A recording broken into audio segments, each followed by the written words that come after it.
Okay, so this model that you guys have is never going to make sense unless you have a model concept in your mind. So remember when I drew last week that we have the lung? So everybody please draw your lung. That is the lung. That is the lung. At the lung, there will be an exchange. Carbon dioxide will be thrown out. So CO2 is going out.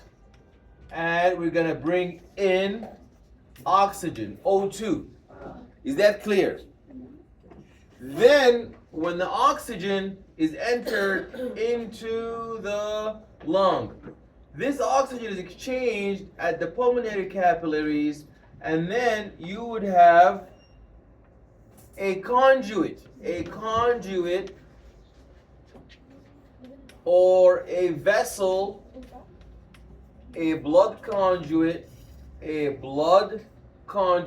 or a blood vessel that is going to carry blood towards your left heart or left pump, and that will be your left atria.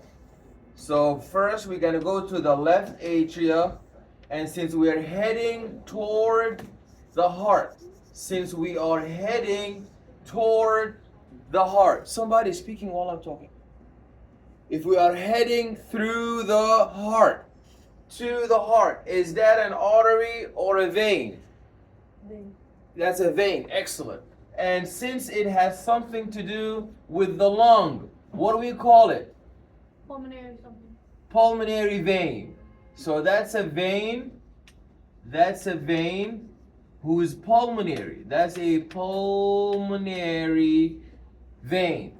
Then the pulmonary vein is going to bring us blood that is positive, rich in oxygen, and it has no carbon dioxide. It has low carbon dioxide. And it has a lot of nutrients. What are the nutrients? These are your carbohydrates, your fats, and your proteins. So that is good blood. That is red blood. Do I have a red chalk? I do not. Yes, you do. Yes, I do.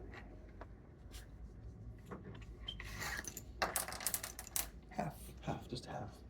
Okay, so good blood is red blood. So this is red blood coming from your lung and depositing into the left atria. So that was step number 1. Then step number 2 is you are in the left atria. Then step number 3, from the left atria into the left ventricle. From the left atria will contract into the left ventricle.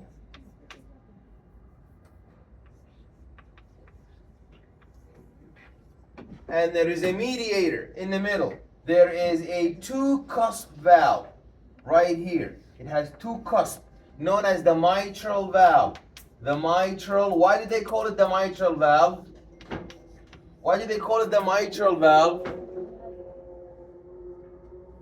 Because in the church, the mitral would have a hat that has 2 pieces, 2 cusps. So that's why they call it the mitral valve. So that's your 3rd step. Your red blood, your healthy blood, is going to flow through the mitral valve. Is that clear? We're going to get to that. If you wait, we're going to get to that. Yeah, we're going to get to that. This is the mitral valve. And then through the mitral valve, that's step number 4, we're now going to enter into the left ventricle. Is everybody following? Step number 1, oxygenated blood returns from the lungs into the left atria through the pulmonary vein. Then the blood is going to flow from the left atria through your bicuspid valve, and that is step number 3. This mitral valve has another name, also known as the bicuspid valve. Bicuspid bicuspid valve. So spelling is going to be very important for your lab practical. So this is the bicuspid valve, also known as the mitral valve. And then step number 4, the blood is going to flow through the bicuspid valve that has 2 cusps, and it will enter into the left ventricle. Then the left ventricle will contract and it will send blood away from the heart. It will send blood away from the heart. And since we are going away from the heart, we are going through conduits known as, if we're going away from the heart, is that a vein or an artery? Artery. That's an artery. And since this is going to the system, is going to the tissue, that makes it that's a systemic artery. And this is a special one. Systemic artery, that is your aorta. That is your aorta. Do you see your aorta? This really big one. This is your aorta. That's your ascending aorta. This really big one. So always on the exam, we ask, what is this? So in this model, it's number 11. Can you guys see? Yes. So I want to ask, would it say this is the systemic artery or aorta? It is the same thing. So systemic artery is a big word for all the blood vessels that are carrying the blood away from the heart to the system. But if I want to pinpoint which one of all of them, so you are an LIU student. That's just who you are, but I do not know specifically what you study and who you are. But when you say the aorta, I know it's a blood vessel and it's carrying oxygenated blood away from the heart to the system, and it's the biggest one. So it's right here. That is your aorta. That is number 11 here. Okay, then we're gonna head to the tissue. That is the tissue.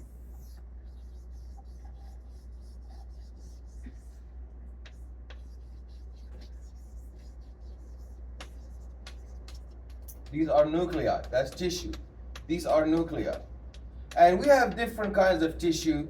We have epithelial tissue, and we have connective tissue, excellent. And we have muscular tissue, and we have nervous tissue, excellent. So some tissues are excitable. They respond to membrane voltage change, while other tissues are non-excitable. So the connective tissue and your epithelial tissue, they are non-excitable, while the muscular tissue and the nervous tissue are excitable. So now, where are we in our trip? We are on step number 5. Step number 5, we have a blood vessel that is carrying the blood away from the left ventricle into the tissue. That is my tissue. That is my tissue. This is my tissue compartment that is so thirsty for oxygen. Why does the tissue need oxygen?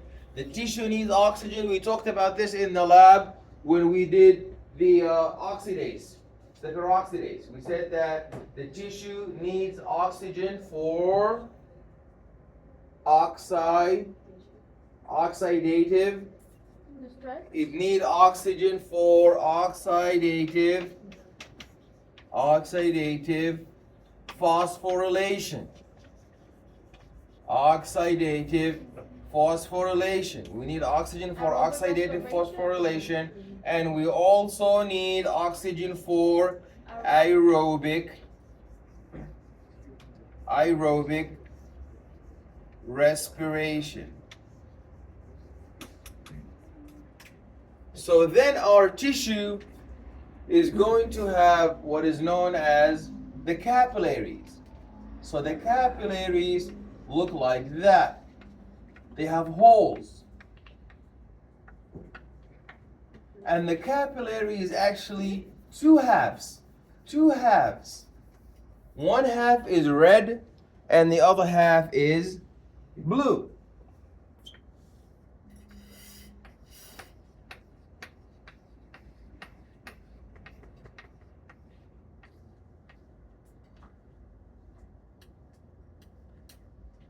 So the oxygenated blood is gonna get to the tissue, and all of the good stuff, the oxygen and the nutrients, these guys.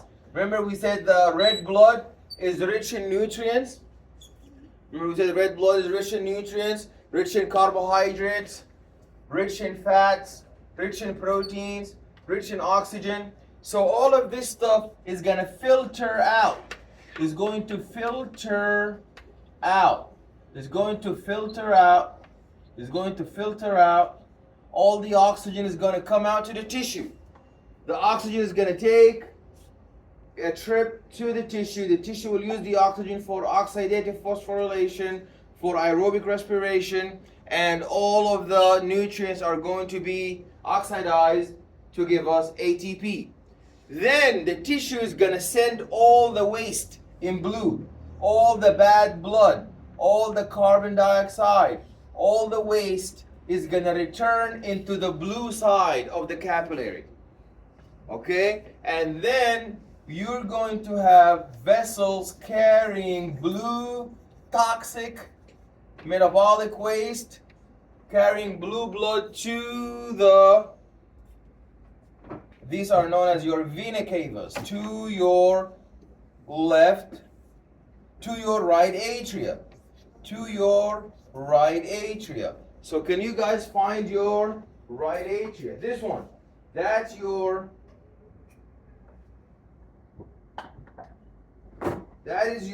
right atria. You see these blue vessels, they are the ones who are bringing the bad blood, and there's two of them. You see there's two of them at the top. These two are your superior and your inferior vena cava. So these are the questions that are on the exam. The exam is always asking about the really big things. So remember, if you want to know where you are now, you begin with planet Earth. We are on planet Earth, and the continent North America, okay, and the country the USA, and the state New York, and the borough Brooklyn, and then you are at LIU. But you don't go memorizing the name of the street, decal, Atlantic Avenue, and you don't even know what country this is. So you have to start up very big. You have to know your big ventricles first. You have to know your big vessels. Okay? You have to know your vena cavas. These are the biggest vessels bringing blood back to the heart. So the vena cavas are known as your superior vena cava and your inferior vena cava. Superior vena cava, it is bringing blue bad blood from the upper extremities. You know your brain is a tissue. It uses oxygen and it generates metabolic waste, generates carbon dioxide. So that is carried back to the right atria through your superior vena cava. And your skeletal muscles, your feet, your thighs, when you're running the marathon, they're generating so much metabolic waste, they're generating so much carbon dioxide, and that is returning through your inferior vena cava, because the inferior vena cava bringing bad blood from the bottom part of your body. So these are your two vena cavas here. Have you been able to locate your inferior? Sorry? What about this one? No, this is not the vena cava must empty. Let me see. The vena cava, yeah, that is. So that is. Oh, this is not Isn't good. that the one that brings the bad blood back to the lungs? So this is your inferior. Okay, this is your inferior vena cava. It has to come through to the atria. It cannot go into the ventricle. So that is your vena cava. That is your inferior vena cava, and that is. These are two branches of your superior. These are two branches of your superior vena cava.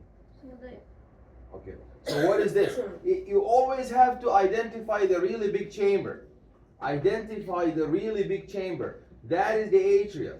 It has a hole on the bottom. It has a hole on the bottom.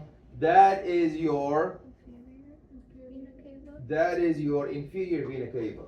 And at the top, you have your superior vena cava, and there are two branches that are coming into it. Okay? So now, wouldn't that be, how do you know for a fact that that's just the inferior and that's not the extension that you're talking about? No. Because you see right here, it's a little confusing, but you see, this is all the atrium, okay? This right here is coming from the bottom, so that's the bottom part of your body. And these two, That'll be the, inferior, yeah, because it's not sure, so 8 would be your inferior vena cava. It's pretty confusing. cause you said up there that was your thing? No. No. Yeah. So we don't need to know Yeah. that. Okay, so now this is your superior vena cava. This is your inferior vena cava. Some models look very strange. We Okay. don't need to know like what the key part is on top. No. Just understand the really big structures. Understand where your vena cavas are. So for example, if I tell you what is this red here, this in red. So on the exam, even if the models are different and the numbers are different, I can hold the model in my hand and tell you guys, this right here, this, what is that? And then you can tell that's the aorta, yeah, something like that, yeah.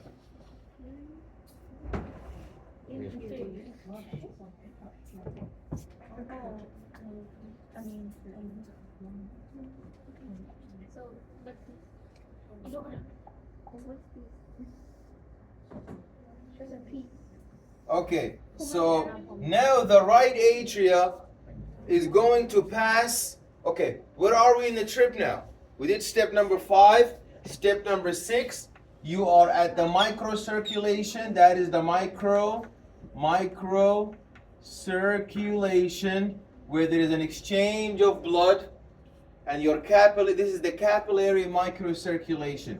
Capillary microcirculation. And then the blue blood returns to the right atria through your vena cava, and then the right atria is going to send the blood down through a valve. What is the valve? That's your tricuspid valve. That is your tricuspid valve. It has 3 valves. It's going to send the blue blood through the tricuspid valve. Tricuspid valve.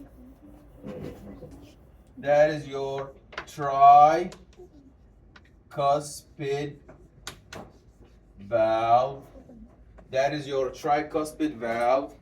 And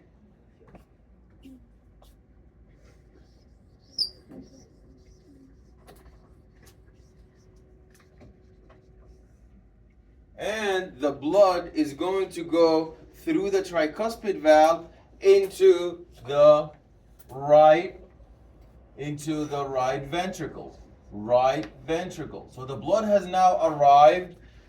So that's step number 6. Step number 7 is when deoxygenated blood goes into the right atria. Step number 8 is when the blood from the right atria is going through the tricuspid valve into the right ventricle. And step number 9 is when deoxygenated blood goes from the right ventricle back into the lung.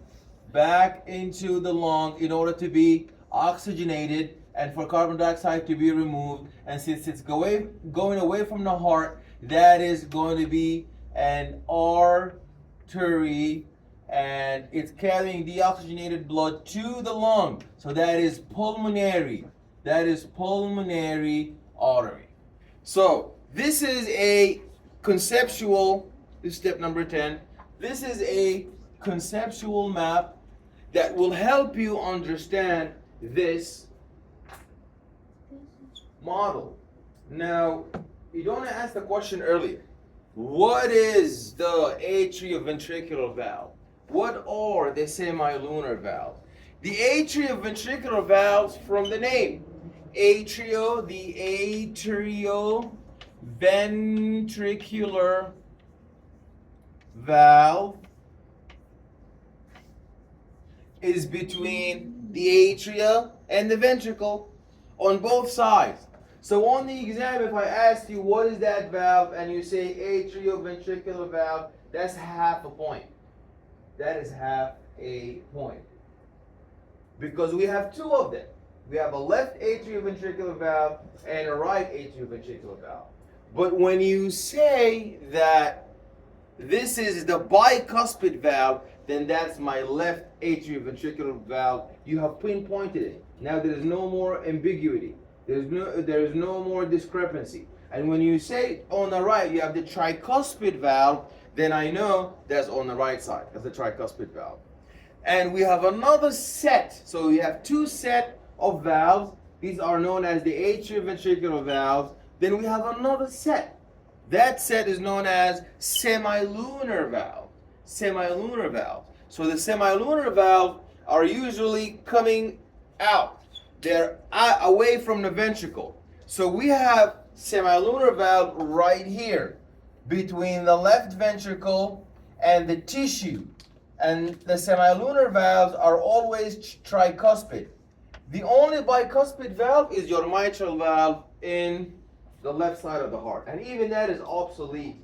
They no longer call it the bicuspid valve. But this is your tricuspid valve that is semilunar because it's going away, allowing blood to leave the left ventricle through the aorta. And we call that semilunar valve. We call that semilunar valve the aortic valve. So we have two types of semilunar valves. Semilunar valves. And we call them semilunar because they are always in the middle between our ventricle. They are tricuspid and they are always between the ventricle and something else. So you have the first type of semilunar valve known as the aortic. Known as the aortic valve. And it is between your left ventricle and the aorta carrying blood to the system. That is your aortic valve. The second, that's the first semilunar valve. It is the aortic valve between the left ventricle and the system, the tissues of the body.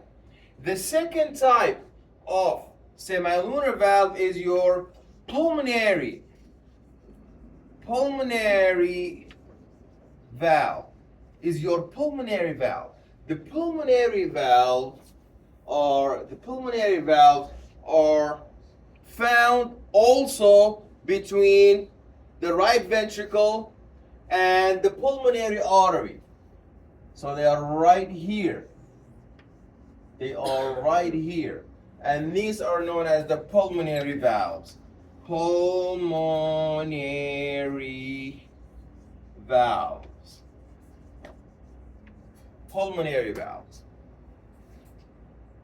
So now you must also understand what are these? What are these right here? You see these valves, they have to be stabilized and held in place. They have to be stabilized and they're supposed to be held in place. They are held in place by tendons. And the tendons that hold in place your valves, these are known as your atrioventricular valve. These tendons right here, they are labeled as number 57. These are your chorda tendineae. These are your chorda tendineae. These are the tendons that hold the valve from prolapsing, from falling apart. So the blood, if somebody has a defect in these valves, what happens is the blood is gonna leak and you're gonna have extra amount of blood refluxing, leaking back. So now your heart has to pump harder to accommodate this extra blood that is refluxing, that is falling backward, and that's going to cause hypertrophy of the heart, and that's going to cause cardiomegaly. So when these patients who have a defected atrioventricular valve, when they have an x-ray of the heart, when they have a CT scan, they will have something called cardiomegaly. The muscle of their heart is going to get so big. You know, when you work out and you lift a lot of weight, your bicep is going to get bigger because now it wants to accommodate this stress. It wants to adapt to this stress. Same thing your heart. Your heart muscle is going to get thicker and bigger, and your heart is going to become massive. Why? Because the blood is leaking, because the atrioventricular valve is defected and the chorda tendineae is damaged. So now whenever the heart contracts, the blood is refluxing and falling backward. So now your heart muscle is going to get thicker and thicker and bigger and bigger, and that causes the heart to expand in size, which is something that's very dangerous. So these valves that hold the blood from refluxing and going backward, like here, when the left atria contract and the blood flows to the left ventricle, when the left ventricle contract, these guys are supposed to be closed. If these guys are open, blood is going to leak back again to the atria. So we want to, when we contract our atria, we want our semilunar valves to be closed. And when we contract our ventricles, we want our atrioventricular valves to be closed. Both set of valves cannot be open at the same time. So when I'm contracting my ventricles, I need to open my semilunar valves and ensure that my atrioventricular valves are closed. And when I contract my atria, I ensure that my atrioventricular valves are open and my semilunar valves are closed. Because if both sets of valves, through some disease, happen to be leaking or open, that's going to cause a disproportionality. There will be more blood where it doesn't need to be, and the heart will need to accommodate this extra blood by undergoing hypertrophy, and the cells, the thickness of the muscle in your heart is going to increase severely, and that's going to cause cardiomegaly. So you need to know your valves. You need to know when they open. They open only under pressure. So these atrioventricular valves are not going to open when the ventricle closes. They're going to open when the atria close. So this door is not going to open when you press a door over there. They're going to open when you press from outside coming in here. So here, these valves are going to open when the atria are pushing, are contracting. And these ventricles, these valves here, they're not going to open when the atria contract. They're going to be closed. They're going to open when the ventricles contract. So ones need to be closed while the others are open. That's why we have two sounds of the heart. Lub, dub, lub, dub. This lub, dub sound, lub is when your atrioventricular valves are closed, meaning that the atria has emptied all of the blood that it has into the ventricle. Then the second sound, dub, is after your ventricles have contracted and all the blood now left your ventricles into your system. Then it shut down, lub, dub. People who have leakage, that's what I told you about, that when they have a reflux and the blood is flowing backward, their voice, when the doctor listens with the stethoscope, he doesn't hear lub, dub. He hears third sound. Lub, dub, drup, lub, dub, drup, lub, dub, drup. So that means that there is a reflux. That means there is so a normal person's heart is lub, dub. But a person who has a murmur, meaning that there is a leakage in their blood due to a prolapse or a defect in their valves, they're going to hear a third sound. Lub, dub, drup.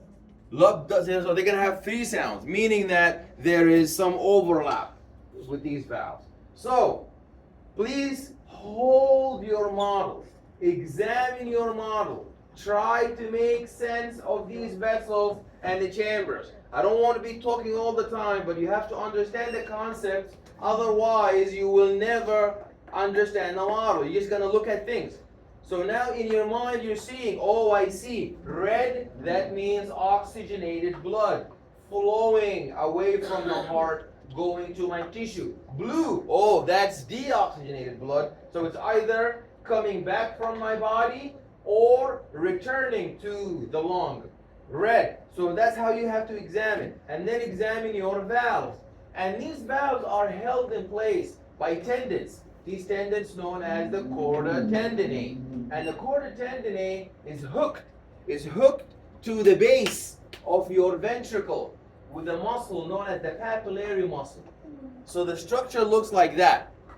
The structure looks like you have your valve, it is attached to this parachute. The parachute is your chorda tendineae. So this parachute-like structure is your chorda tendineae. Have you seen the parachute? Yeah, that's your chorda tendineae. And the chorda tendineae is stuck to these muscles known as papillary muscles.